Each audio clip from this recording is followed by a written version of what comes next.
তো গাইস এই জায়গাটা পুরো জায়গাটাকে দেখে নাও। তো এই জায়গাটায় 3 বছর নবকুঞ্জ হয়েছিল। তো 3 বছর হওয়ার পর এই বছর হবে নবরাত্রি।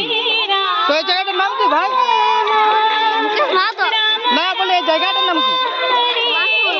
মানপুর নাকি? তো 3 বছর হয়েছে নাকি নবকুঞ্জ? আর এই বছর কি হবে? নবরাত্রি। ও তো এখানে একটা ঠাকুর আছে, আর কোন কিনে আছে? ওই জায়গায় একটা আছে নাকি? ও আর ওইখানে কি আছে? ওইখানে একটা ঠাকুর বানাইছে নাকি? ঠিক আছে, তো ওই জায়গাটায় যাওয়া যাক। তো ওই জায়গাটায় 3-4টা ঘর আছে। তো ওই ঘরটায় কি কি আছে দেখবো আমরা। তো কি ভাই ছোট ছেলে রাজ কেন রে ভাই? কে বলতো রে?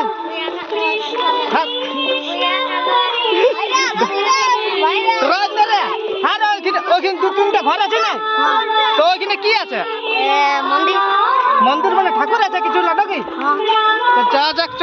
তো দেখাবে না আমাকে? তো চ যা যাক।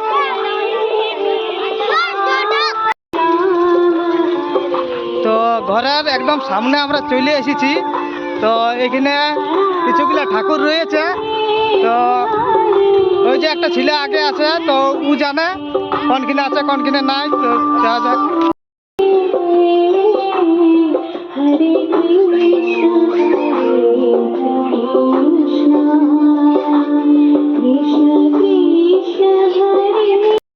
তো এই জায়গাটা সব ঠাকুর গিরা রয়েছে, দেখতে পেয়েছ এই সাইডে। আর এখানে প্রসাদ রয়েছে।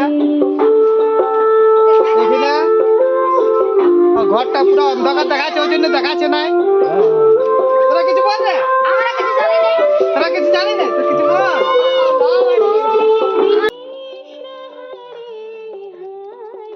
শুধুমাত্র একটা কুঞ্জই রয়েছে। আর দেখো কত ছোট ছোট ছেলে আসিছে সাইকেলে দেখার জন্য। আর যখনই ক্যামেরা করছি তখনই ছোট ছোট ছেলেগুলো পালান দিছে। আমাদের সব ঠাকুরগুলাই দেখা হয়ে গেল। তো এই ঠাকুরটা দেখবো আর ঘর যাব। এই ঠাকুরটাও দেখা হয়ে গেল শেষ পর্যন্ত। এবার ঘর থেকে যাই।